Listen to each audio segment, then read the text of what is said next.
welcome to the Crafty Capricorn. Today I wanted to talk about some of my work in progress art grimoires.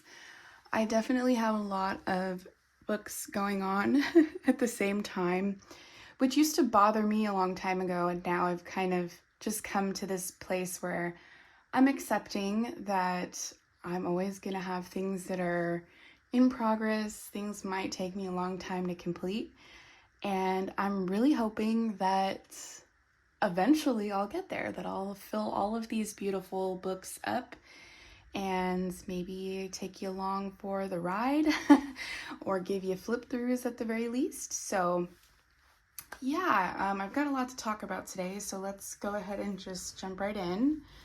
I think I'm going to start with my post-bound Book of Shadows here. This book I created by hand years ago now from a tutorial by Suvi Gloom here on YouTube. And I really loved that she added the spine screws because I was really in love with the whole idea of filling up a big, fat, chunky book like a lot of us witches are. And I loved the idea of the post-bound book so that I could move things around.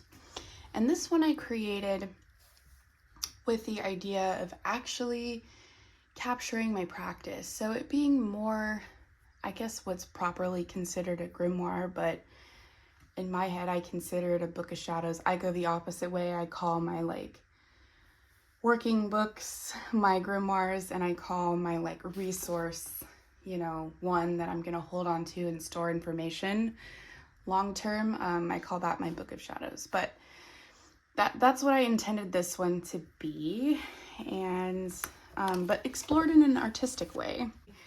I did lose the screws, whoops, that hold the book together like this. So when the screws sit here, the whole book then sits like a normal bound book, but it functions more like a binder. So it's kind of hard to flip through it in the state that it's in.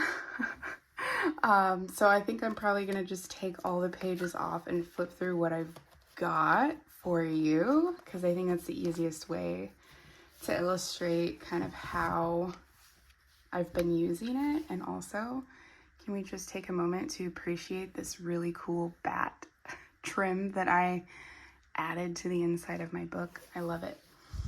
So this is my little intro page, some intentions that I had. I started the actual pages in here in 2021, but I've had the book lying around just ready and waiting for me to use since 2015. So I'm really happy that I decided to go ahead and take the plunge to start working in it. So yeah, this is my little intentions page. I added some ephemera by the lovely Molly Roberts.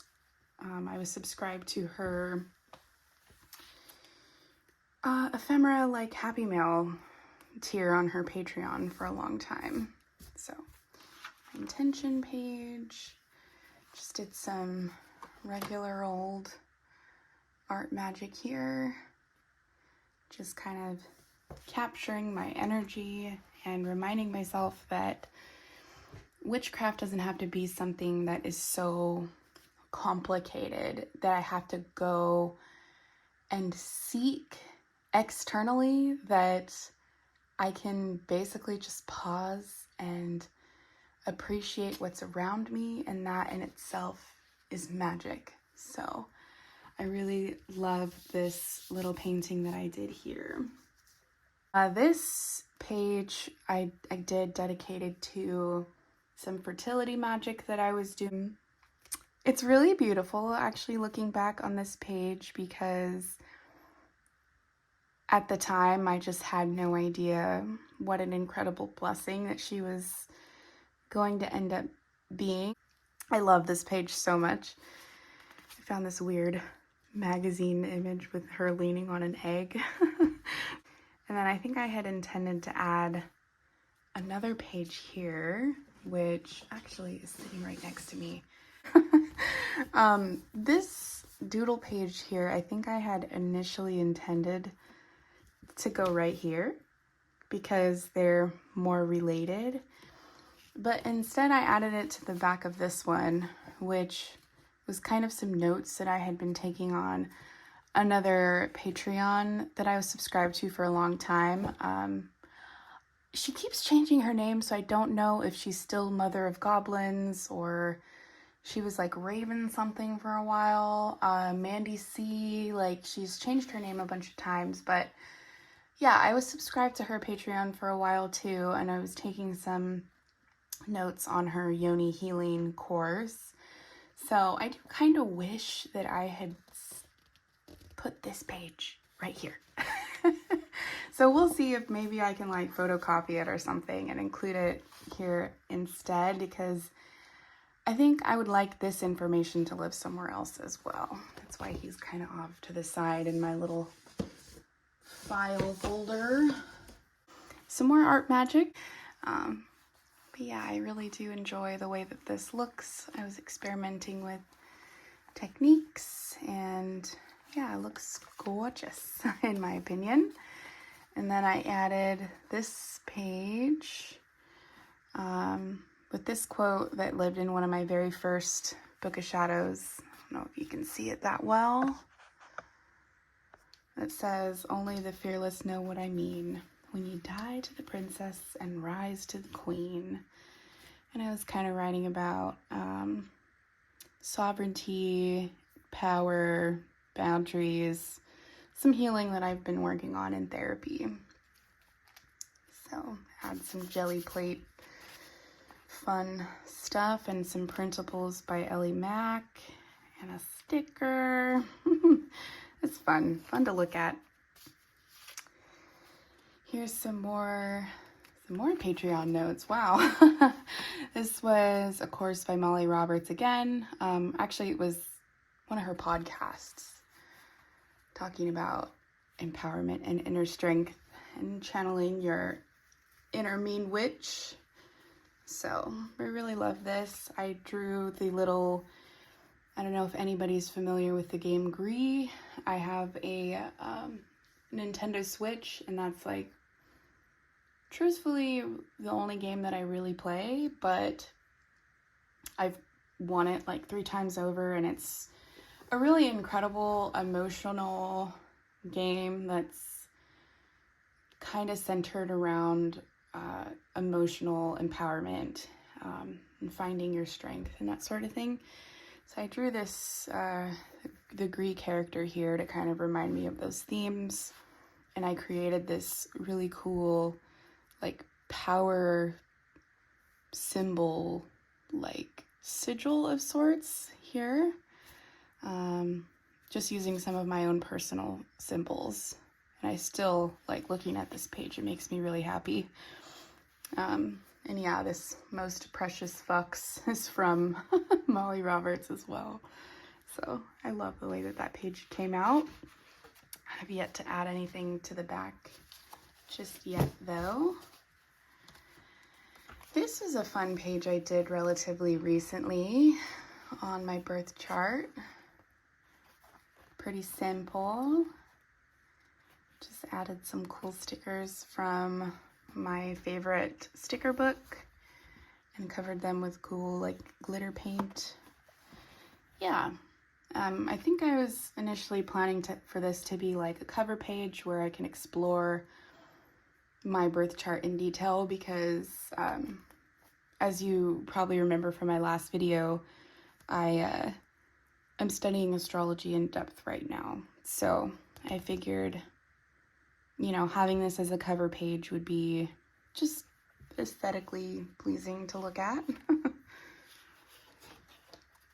And then I was obviously planning something on the back. I just love adding detail to every corner of my books. I'm not a person that does well with a lot of negative space, so.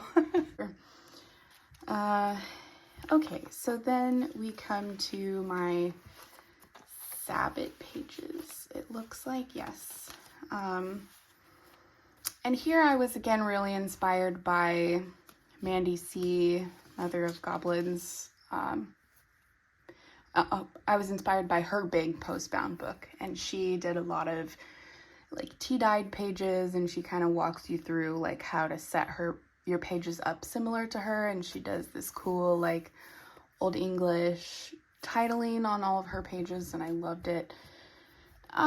Truthfully, I might redo this page because it's just not really my style anymore. And I think trying to write in traditional cursive makes my writing too big. So even though it looks fine, it looks pretty and all, but I just think like the couple of tea-dyed pages in here sort of like take away from my usual color palette, which is more like pink, blue, and purple. But yeah, it still looks pretty. More collage and things on the back, just writing about the traditions of Yule. And then, yeah, this is a really cool page too, about the Holly King and the Oak King, and the whole story of their battle, basically. And that's kind of what some of the themes that surround Yule and the Horned God and all of that. So I kind of wrote about that story, and I found this incredible magazine image in the Enchanted Living magazine. So absolutely love the way that this looks in my Yule section.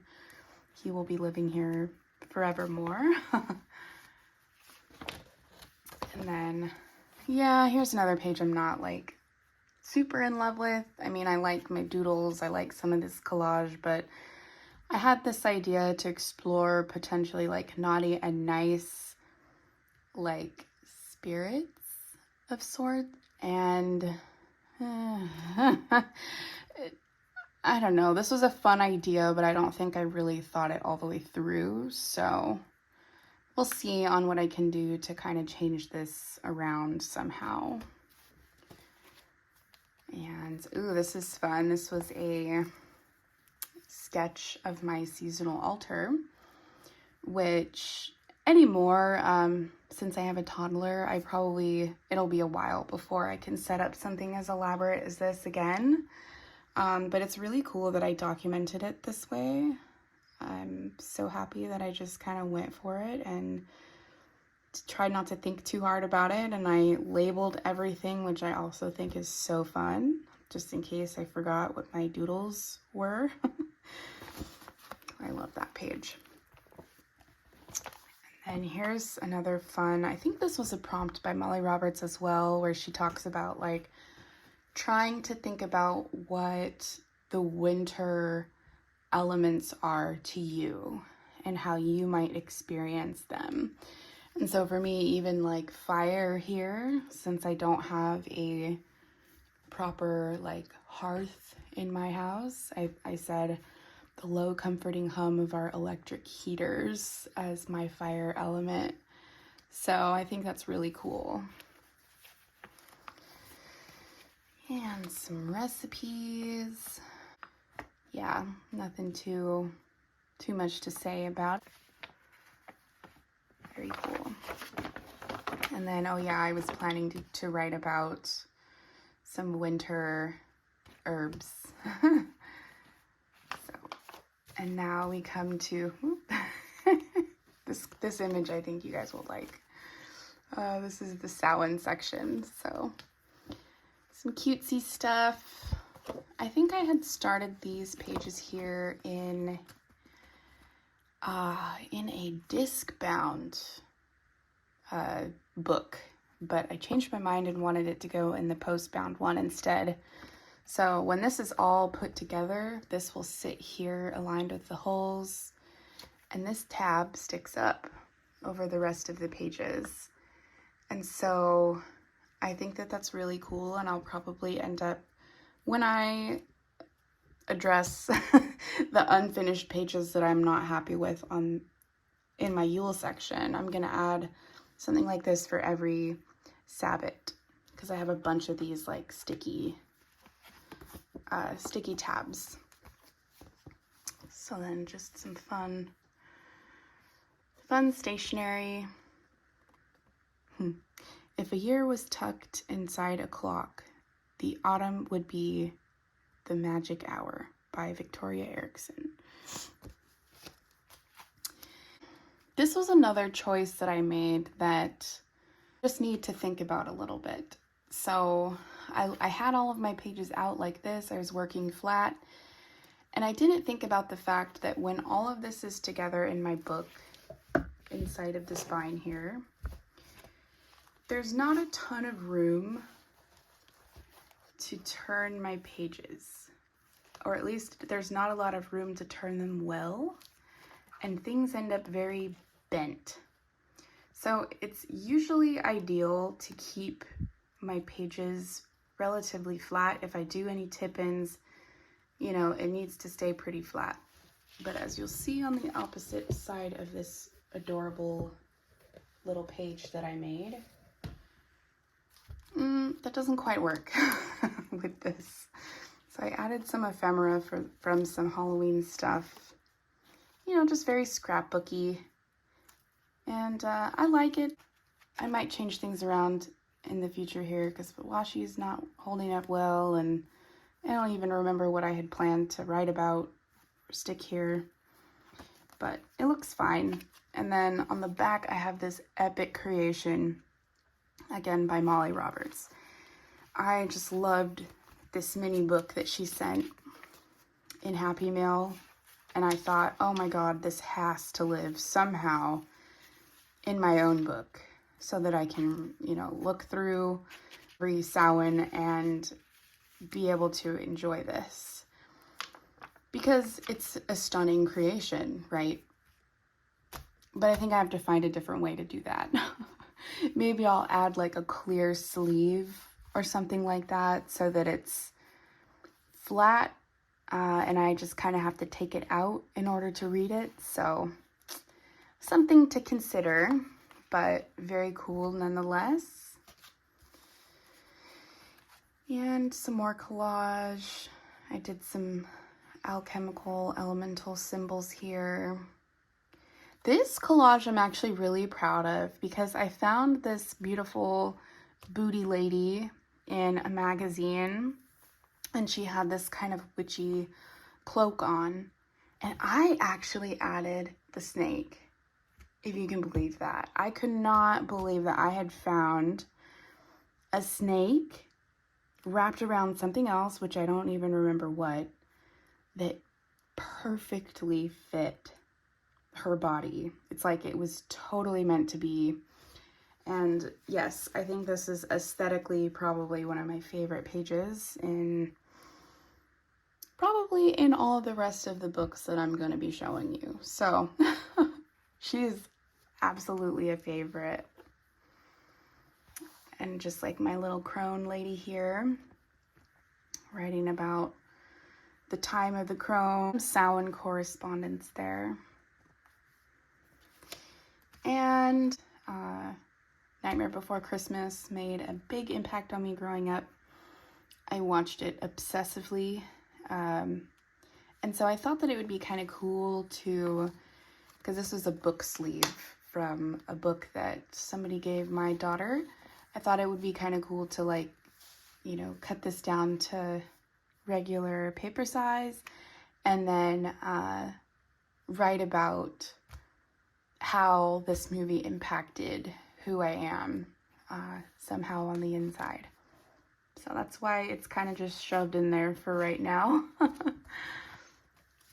And if you're still with me, thank you so much. We're wrapping up now.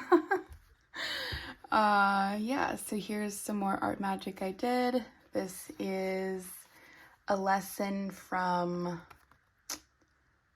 this was a lesson by Vanessa over on Art Witch Academy called What's in Your Toolbox. And the intention of this spread is to think about the tools that you have available to you, or at least what I'm recalling, because this was a while ago now. The tools that you have available to you in your healing, and to kind of remember your strength. And looking back on this, I'm kind of recalling some intention here. I'm recalling my connection to nature as being a strength. I'm recalling my love for integrating vintage and modern aesthetic in my art.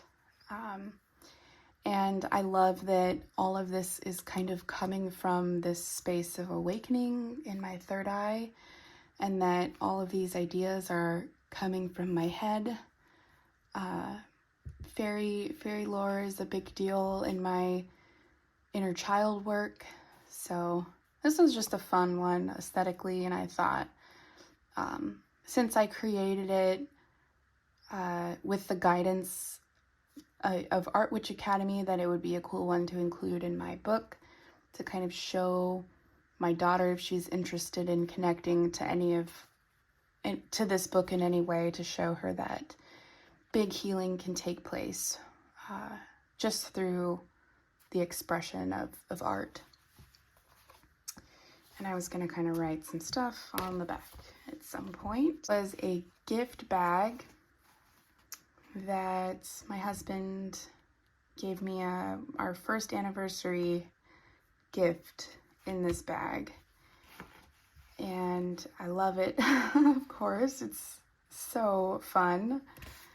So this will live, again, like in the spine of the book. You kind of come upon it like this, and then you turn it and it flips out like that. I'm gonna write about what the book is intended to be, essentially, or something. I guess it doesn't really matter because this is just empty space, but the dyed effect that you see here is I was playing with this cool oxide dye that Megan and the Moon, she has her 365 art prompts, and I was playing around with the oxide dye, and I just stuck some paper in it and let it soak, and it looks really cool. So whatever I decide to write in here, I think that's a fun, like, hidden journal spot. And this is what I mean by things need to stay flat in order to function in this book, so I think this one will be okay. All right, last couple of pages here. This was a fun idea that I had recently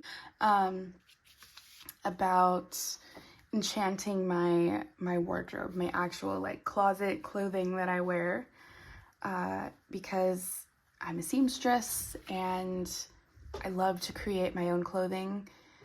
So I was kind of thinking about things I could do to make my wardrobe something that feels like a part of my magical practice, considering I love to sew.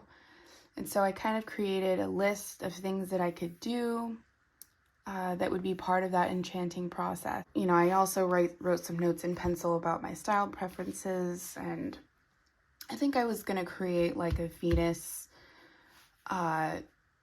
mirror type thing. I was just thinking about basically like creating a Venus shrine inside of my closet to help me connect to that sense of like divine self-love, etc. So that was sort of the intention behind this one. I thought maybe I could take some pictures of any of my makes, or maybe take a picture of my closet. I don't know. But yeah, honestly though, I'm realizing that I scooched my work probably a little bit too far to the side here, so this one might need some updating in the future. And then the last couple pages here are some Molly Roberts printables, or coloring pages that I just filled in. These were a couple that spoke to me at the time. What's interesting looking at them side by side is how similar the color palettes are. Clearly, purple is a big deal when I'm meditating. So anyway, that is my somewhat long-winded explanation or flip through of my post-bound book. This, by the way, the back here, I think I was planning to write something, but we'll see. I'm very indecisive in this style of book creating, which is totally okay. I think it's okay to be slow and take your time to fill things in as you see fit and to change your mind. I think that's perfectly okay and part of the process, but that is my post-bound book. So if you've made it this far, thank you very much. I really appreciate you. And until next time, bye.